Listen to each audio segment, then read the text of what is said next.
Hello everyone! This is Beth Ferrellino and welcome sa Lakas ng Kaalaman, kung saan simple lang ang usapan pero solid ang matututunan. Pero bago tayo magsimula, kung gusto mong lagi kang may alam sa mga smart money tips at government benefits, please click the subscribe button now and hit the notification bell para wala kayong mamiss sa ating mga mahalagang videos. MP2 versus My SSS Pension Booster, alin ang mas panalo sa 500 pesos mo? Kung 500 pesos lang ang kaya mong ipunin sa bawat buwan, saan mas lalaki ang pera mo? Sa Pag-ibig MP2 o sa SSS Pension Booster? Sa video na ito ay malalaman natin kung alin ang mas mabilis makapagparami ng pera mo. Ang My SSS Pension Booster ay ang bagong pangalan ng mga voluntary savings at investment programs ng Social Security System o SSS. Ito ay binubuo ng dalawang bahagi, mandatory My SS Pension Booster. Ito ay ang dating tinatawag na regular WISP. Ito ay para sa mga miyembro na may mataas na monthly salary credit o MSC na lumampas sa 20,000 pesos. Ang mandatory My SSS Pension Booster ay idinisenyo upang tiyakin na ang mga miyembrong may mataas na kita ay magkakaroon din ng karagdagang pondo o benepisyo pagdating ng kanilang pagreretiro, na batay sa kanilang aktwal na kontribusyon at kita sa investment. Ang isa pang bahagi ng My SSS Pension Booster ay ang tinatawag na WISP Plus, na ngayon ay tinatawag ng Voluntary My SSS Pension Booster. Ito ay isang programa ng SSS na bukas para sa lahat ng miyembro kahit ano pa ang kanilang kinikita para mag-ipon ng voluntary. Sino ang sakop ng Mandatory My SSS Pension Booster? 1. Employed members. Kung ang monthly income ng empleyado ay lumagpas sa 20,000 pesos, ang bahagi ng kontribusyon na lagpas dito ay automatic na inililipat sa kanyang mandatory My SSS Pension Booster account. Walang kailangang gawin ng empleyado dahil ito ay automatic system-generated adjustment. Ang employer ay kasali rin sa paghuhulog ng contribution sa parehong paraan. Halimbawa, si Ana ay isang empleyado sa Makati na kumikita ng 30,000 pesos kada buwan. Sa kada sahod niya, automatic na ibinabawas ang kanyang contribution para sa SSS. Pero may bago na palang sistema, ang mandatory My SSS Pension Booster. Sa regular SSS, hanggang 20,000 pesos lang ang basihan ng contribution. Kaya kahit 30,000 pesos ang sweldo ni Ana, ang regular niyang SSS contribution ay nakabatay lang sa unang 20,000 pesos. Ngayon, paano naman yung sobrang 10,000 pesos mula sa kanyang sahod? Dito na pumapasok ang pension booster. Hindi na kailangan ni Ana gumawa ng kahit anong request. Automatic na inililipat ng SSS system ang parte ng kanyang contribution mula sa sobrang 10,000 pesos papunta sa pension booster account niya. Kasama pa rin ang kanyang employer sa pagbabayad, kaya naman may ambag din ito para sa kanya. Sa madaling salita, tuwing sumasahod si Ana, may ambag siya at ang kanyang employer sa regular SSS batay sa 20,000 pesos. At may dagdag silang ambag sa mandatory My SSS Pension Booster batay sa sobrang 10,000 pesos. Masaya si Ana dahil kahit hindi niya namamalayan, dalawa na ang pinag-iipunan niya para sa kanyang retirement. Ang regular SSS at ang pension booster na makakatulong para mas lumaki ang matatanggap niya sa pagtanda. Ibig sabihin, hindi na kailangan ni Ana gumawa ng kahit anong request form. System-generated lang adjustment at tuloy-tuloy siyang may hulog sa regular SSS at the same time, may nahuhulog din sa kanyang mandatory My SSS Pension Booster para sa dagdag na ipon at pension benefit. self-employed, voluntary, at OFW members. Kung ang kanilang deklaradong buwanang kita na siyang basihan ng monthly salary credit ay higit sa 20,000 pesos, automatic rin silang sakop ng programa. Ibig sabihin, bahagi ng kanilang hulog ay diretsong napupunta sa pension booster account nila bilang karagdagang ipon para sa pagreretiro. Halimbawa, si Marco ay isang OFW sa Dubai. Kada buwan, nagde-declare siya ng 25,000 pesos na buwanang kita bilang basihan ng kanyang SSS contribution.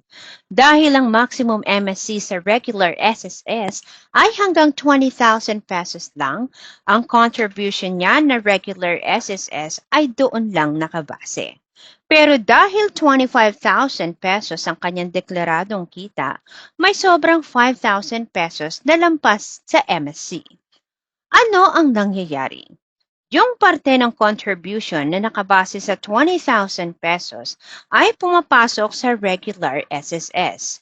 At yung parte naman na nakabase sa sobrang 5,000 pesos ay automatic na inilalagay sa kanyang mandatory My SSS Pension Booster. So, hindi na kailangan ni Marco gumawa ng kahit anong dagdag na hakbang dahil system-generated adjustment na ito ng SSS. Natuwa si Marco dahil kahit voluntary member siya bilang OFW, sigurado siyang mas malaki ang matatanggap niya sa pagtanda kaysa kung sa regular SSS lang siya nakadepende. Bakit sila ang sakop? Mas mataas na kita, mas malaki ang responsibilidad. Ang mga members na may mataas na sahod ay inaasahang makakapaghulog ng karagdagang contribution nang hindi masyadong nabibigatan. Mas proporsyonal na benepisyo. Dahil mas malaki ang kinikita, mas mainam na ang kanilang ipon para sa pensyon ay sumusunod sa antas ng kanilang sahod upang hindi maging maliit ang matatanggap nila sa pagtanda. Mas maayos na pagreretiro. Layunin ng mandatory version na masiguro na ang mga members na may mataas na kita ay may sapat at angkop na retirement fund para mapanatili ang komportableng pamumuhay kahit wala ng regular na trabaho. Madaling salita, ang mandatory My SSS Pension Booster ay hindi dagdag pasanin, kundi isang pananagutan at investment para masiguro ang iyong pensyon ay akma sa laki ng iyong kinikita ngayon. Mga layunin ng My SSS Pension Booster. Palakasin ang retirement pension. Ang pangunahing layunin ay bigyan ng karagdagang benepisyo ang mga members na may mataas na sahod. Ang mga contribution na lagpas sa 20,000 pesos MSC ay automatic na pupunta sa My SSS Pension Booster account ng member. Pagsusulong ng disiplinadong paggastos. Ang programa ay nagtataguyod ng konsepto ng work, save, invest, and prosper. Sa pamamagitan ng mandatory savings, natutulungan ang mga member na makapagtabi ng pera para sa kanilang pagreretiro nang hindi na kailangang mag-isip pa. Magkaloob ng benepisyo na hindi binabawasan ng buwis. Ang lahat ng contribution at kita mula sa investments sa ilalim ng My SSS Pension Booster ay tax-free. Ito ay nangangahulugan na ang buong halaga na naipon ng member kasama ang kinita nito ay mapupunta sa kanya pagdating ng panahon. Magkaroon ng safe at guaranteed na investment. Ang mga pondo sa ilalim ng My SSS Pension Booster ay pinamamahalaan ng SSS Investment Reserve Fund. Ang SSS ay may mandato na i-invest sa mga pondo ng member nang ligtas at may mataas na kita. Kaya, protektado ang puhunan ng member at mayroon itong kapasidad na lumaki. Magpamahagi ng dagdag na tulong o suporta. Bukod sa retirement pension, ang naipong halaga sa My SSS Pension Booster ay pwede ring makuha bilang karagdagang benepisyo para sa total disability at death claim. Ang isa pang bahagi ng My SSS Pension Booster ay ang tinatawag na WISP Plus, na ngayon ay tinatawag ng Voluntary My SSS Pension Booster. Ito ay isang programa ng SSS na bukas para sa lahat ng miyembro kahit ano pa ang kanilang kinikita para mag-ipon ng voluntary. Ano ang layunin ng WISP Plus? Isipin mo na ang WISP Plus bilang isang dagdag na alkansya para sa iyong pagreretiro. Bukod pa sa iyong regular na SSS contribution, ang pangunahing layunin nito ay bigyan ka ng pagkakataong palakihin ang iyong ipon at kumita ng mas malaking pension pagdating ng panahon. Ito ay lalo na para sa mga member na gusto pang mag-ipon ng higit sa kanilang mandatory savings. Sino ang pwedeng sumali sa WISP Plus? Ang programang ito ay bukas para sa halos lahat ng uri ng members ng SSS, anuman ang kanilang kasalukuyang status sa pagbabayad. Lahat ng kasalukuyang member ng SSS. Ito ang pangunahing grupo, kasama rito ang mga sumusunod. Employed members. Kapag sinabing employed members, may mga trabaho sa isang kumpanya o organisasyon. Self-employed, mga may sariling negosyo, professional, o freelancer. Voluntary members, sila ang mga miyembro na naghuhulog ng pusa tulad ng mga walang regular na trabaho sa Pilipinas. OFWs, Overseas Filipino Workers, sila ang mga Pilipinong nagtatrabaho sa ibang bansa o abroad. Mga dating miyembro ng SSS. Kahit matagal nang hindi naghulog sa SSS, pwede pa ring sumali sa WISP Plus. Ang kailangan lang ay mayroon kang at least isang nahulog na contribution sa SSS sa buong buhay mo. Ito ay mahalagang detalye para sa mga dating empleyado o OFW na ngayon ay nasa Pilipinas na at gusto na lang mag-ipon. Ang kinikilalang monthly salary credit or MSC limitation. Hindi tulad ng mandatory MySS pension booster na para lang sa mga may mataas na monthly salary credit, ang WISP Plus ay bukas sa lahat. Kahit maliit lang ang iyong kinikita o kung ang iyong MSC ay nasa pinakamababang bracket, maaari ka pa ring magsimulang mag-ipon. Mga halimbawa sa iba't ibang sitwasyon. Kung ikaw ay isang empleyado na may regular na kita pero gusto mong magdagdag ng savings, pwede kang magsimula sa WISP Plus. Kung ikaw ay isang freelancer na hindi laging regular ang kita, maaari ka pa ring maghulog sa WISP Plus kapag mayroon kang sapat na pera. Kung ikaw naman ay isang OFW na gustong magkaroon ng karagdagang ipon, maaari kang maghulog online para sa iyong WISP Plus account. Kung ikaw ay isang retirado na at may natitira pang pera mula sa iyong pension o savings, maaari mo itong ilagay sa WISP Plus para kumita pa. Ang WISP Plus ay idinisenyo upang maging inklusibo at madaling salihan. Layunin nitong bigyan ng bawat SSS members ng pagkakataon na palakihin ang kanilang ipon para sa isang mas magandang kinabukasan. Mga detalye at benepisyo ng WISP Plus. Voluntary. Ikaw ang may kontrol at walang sapilitan dito. Maaari kang magsimula sa minimum na 500 pesos at maghulog anumang oras. Pwede kang maghulog buwan-buwan, isang beses sa isang taon, o kahit minsan lang. Walang limitasyon sa kung gaano kalaki ang pwede mong ihulog. Mas mataas na kita. Ang iyong mga hulog ay ini-invest ng SSS sa ligtas at kumikitang financial instruments tulad ng treasury bonds at stocks. Karaniwan, mas mataas ang kinikita ng WISP Plus kaysa sa mga traditional savings accounts sa bangko o sa mga regular na SSS contribution. Tax-free na kita. Ito ang isa sa pinakamalaking benepisyo. Ang lahat ng kinikita ng iyong pera sa WISP Plus ay hindi binabawasan ng buwis. Sa Pilipinas, ang kita mula sa savings at investments ay karaniwang may withholding tax.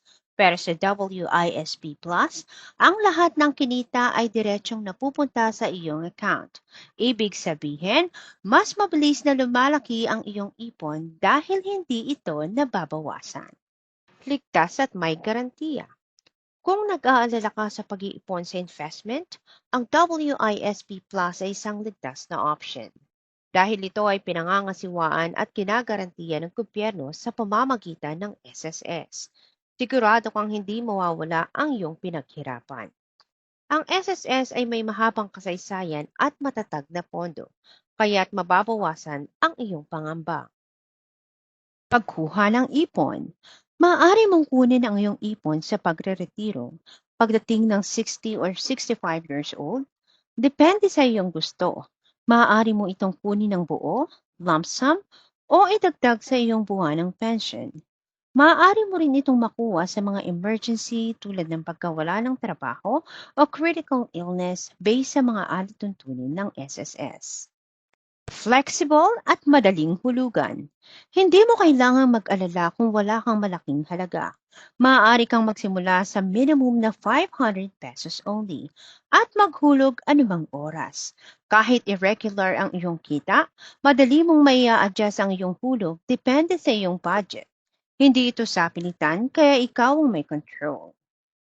Karagdagang pensyon pagdating ng pagreretiro.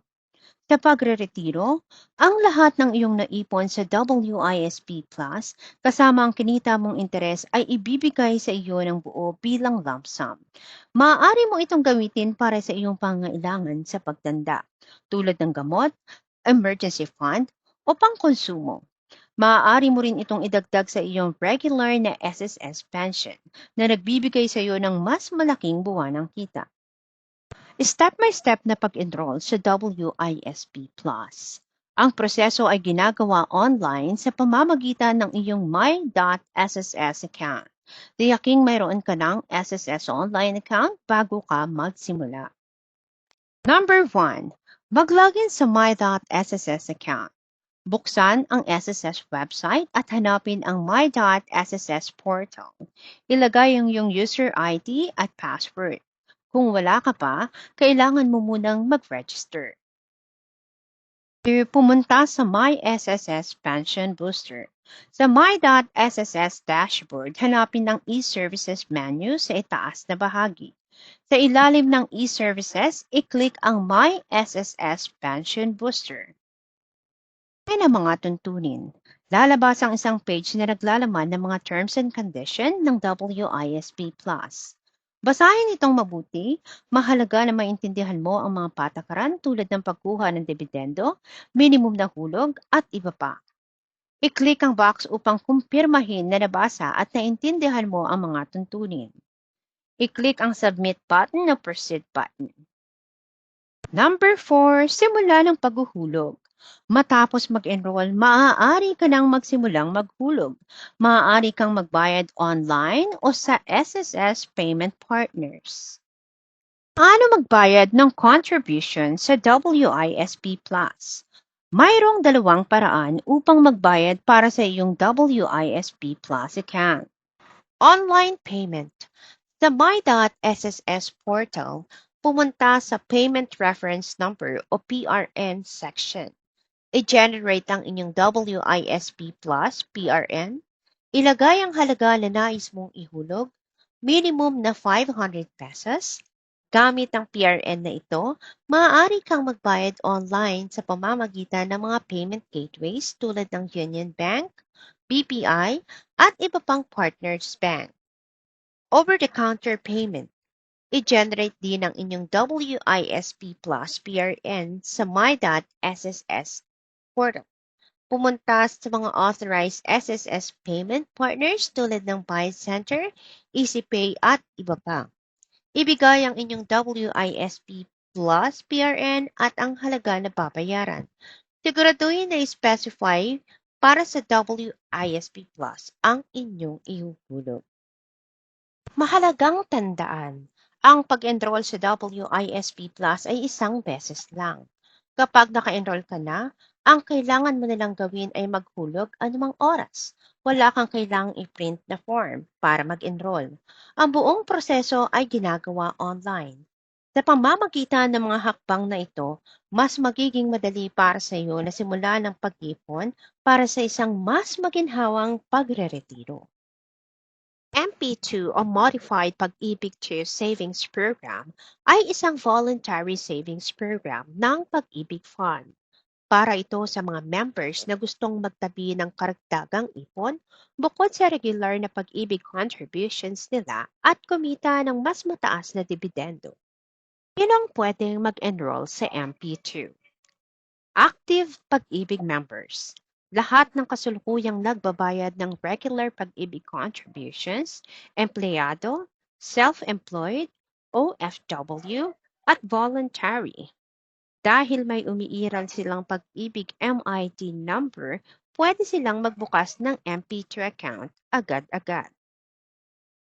Halimbawa, si Ana ay isang empleyado na nagbabayad ng 200 pesos kada buwan sa regular pag-ibig. Gusto niyang magtabi ng dagdag ipon kaya nag-enroll siya sa MP2 at naghulog ng 1,000 pesos kada buwan. Number 2, former Pag-ibig members with source of monthly income. Kahit hindi na active sa Pag-ibig pero dating member at handang muling maghulog voluntary, pwede ring sumali. Halimbawa, si Mang Tonyo ay dating OFW. Tumigil siya sa paghuhulog noon pero ngayong may maliit siyang negosyo, nagpasya siyang magbalik hulog at pumasok din sa MP2. Retirees o pensioner with prior pag-ibig contribution. Kahit retirado na at hindi na required maghulog sa regular pag-ibig, pwedeng mag-enroll sa MP2 gamit ang kanilang lump sum retirement benefits o sariling savings. Halimbawa, si Lola Maria ay 65 years old na at tumanggap ng retirement fund. Nilagay niya ang 100 pesos sa MP2 para sa loob ng 5 taon ay kumita ito ng mas mataas na dividends kaysa sa bangko. Number 4, OFWs, Overseas Filipino Workers. Lahat ng OFWs ay qualified basta't may Pag-ibig MID number at willing maghulog. Pwede silang mag-enroll online o sa mga pag-ibig desk sa ibang bansa. Halimbawa, si John ay nagtatrabaho sa Dubai. Gusto niyang paghandaan ang pag-uwi niya sa Pilipinas kaya't naghulog siya ng 5,000 quarterly sa MP2. Number 5, individuals with other sources of income. Kahit hindi empleyado o OFW, basta may source of income at pwedeng maghulog ng voluntary contributions, qualified pa rin. Halimbawa, si Carla ay freelance graphic designer. Hindi siya empleyado. Pero dahil kumikita siya buwan-buwan, nag-enroll siya sa MP2 para sa kanyang long-term saving. Step-by-step na pag-enroll sa MP2. Ito ang pinakamabilis at pinaka-convenient na paraan, lalo na kung mayroon ka ng virtual pag-ibig account. Step 1. Maghanda ng mga impormasyon. Pag-ibig Membership ID o MID number. Siguraduhing alam mo ang iyong MID number. Personal na detalye. Kumpletong pangalan, petsa ng kapanganakan, at iba pang impormasyon. Valid ID at selfie. Para sa verification, kailangan ng isang kopya ng iyong valid ID at isang selfie na hawak ang ID.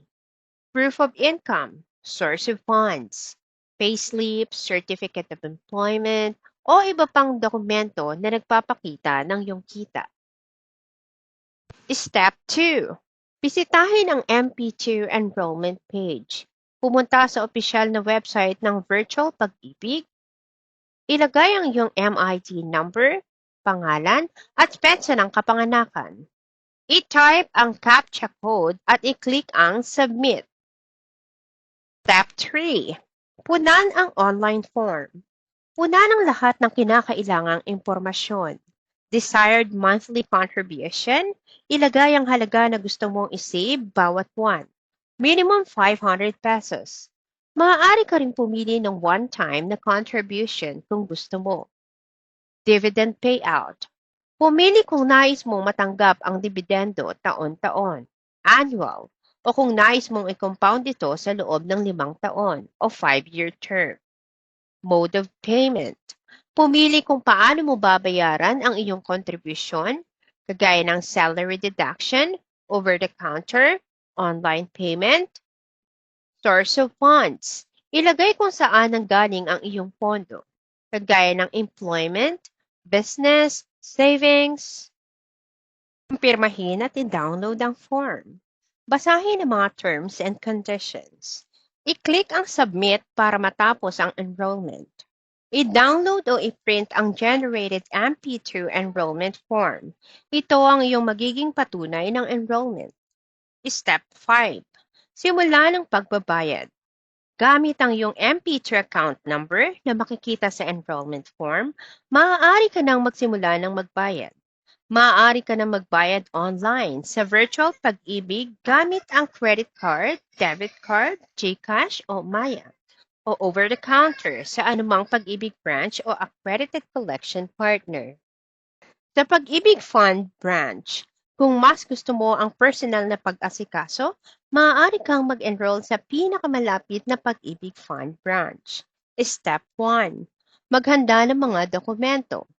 Completed MP2 enrollment form. Maaari itong i-download online o kunin mismo sa branch.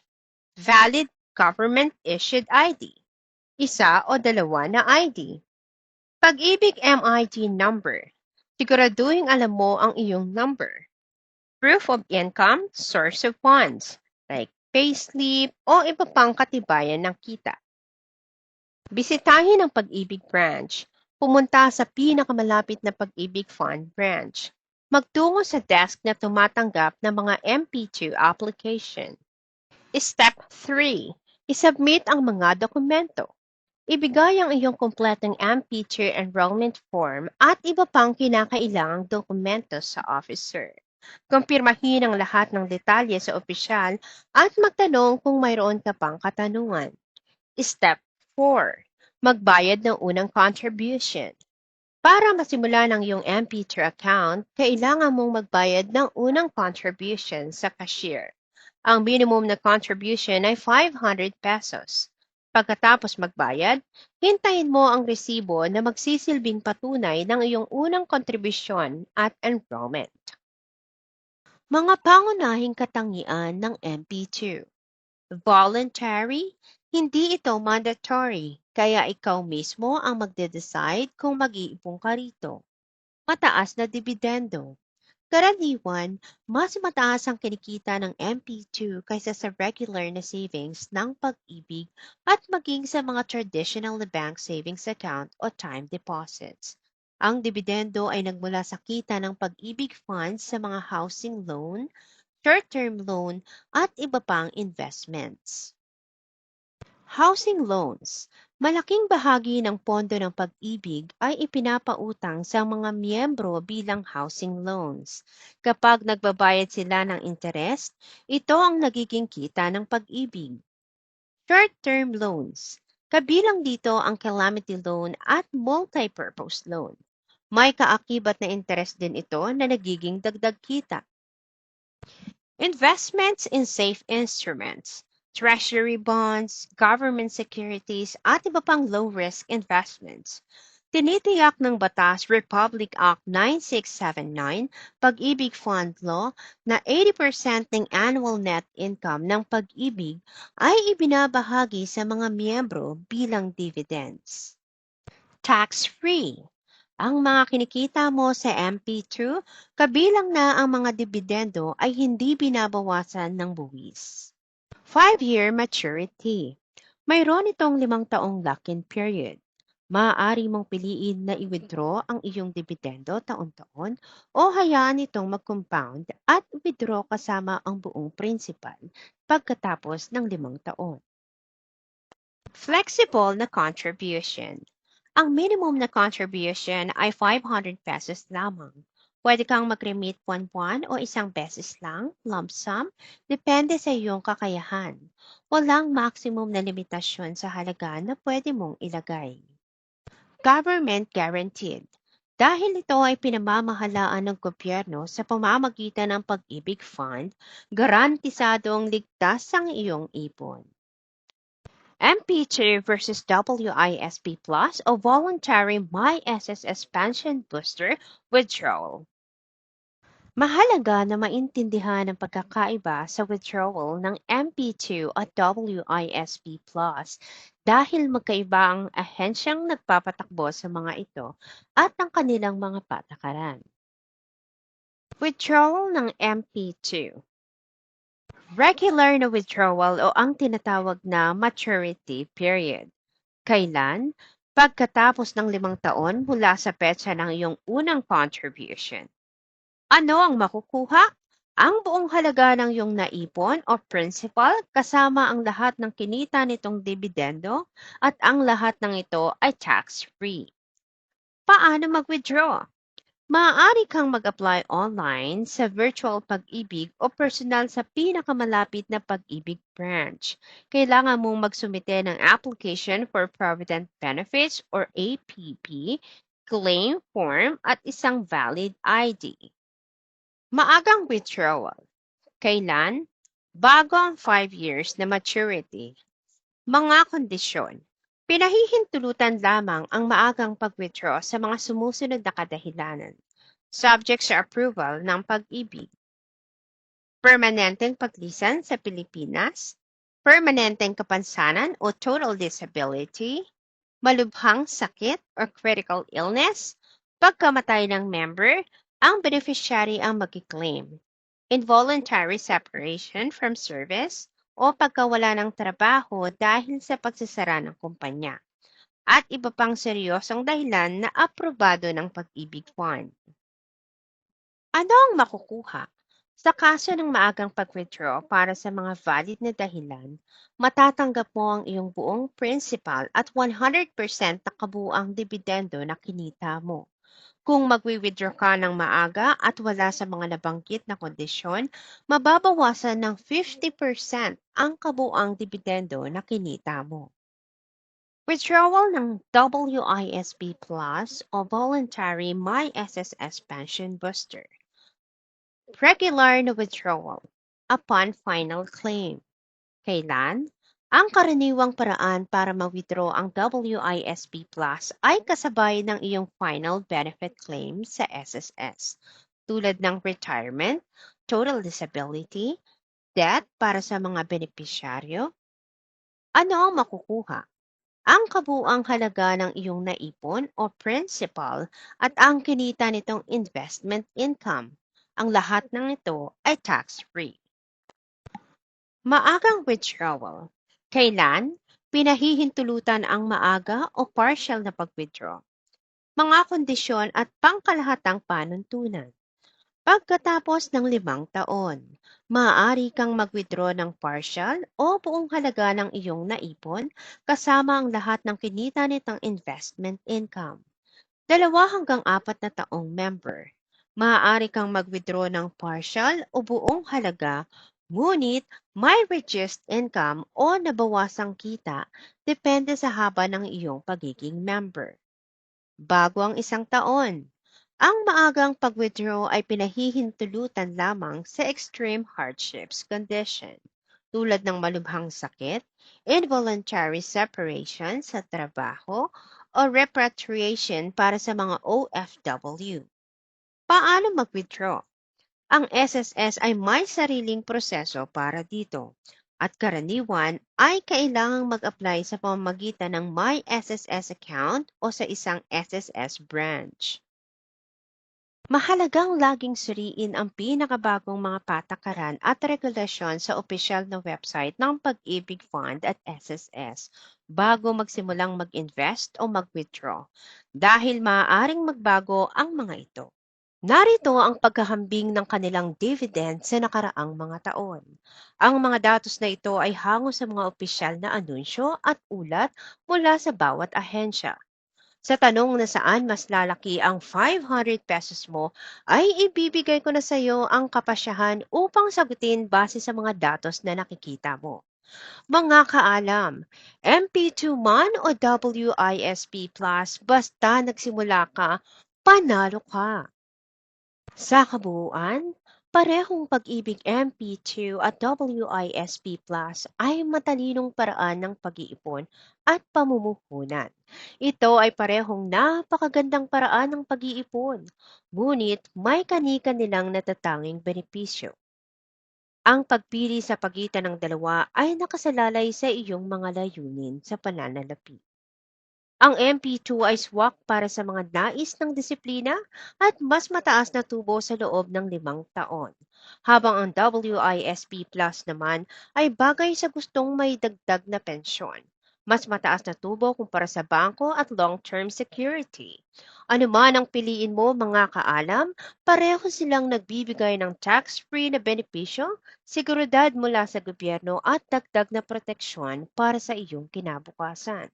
At kung mahilig kayo sa mga videos tungkol sa motivation, pera, government benefits at iba pang mahahalagang videos, please subscribe to my channel para lagi kayong updated sa mahahalagang impormasyon. Laging tandaan mga kaalam, ang pera ay madaling kitain pero mabilis ding maubos kung walang plano.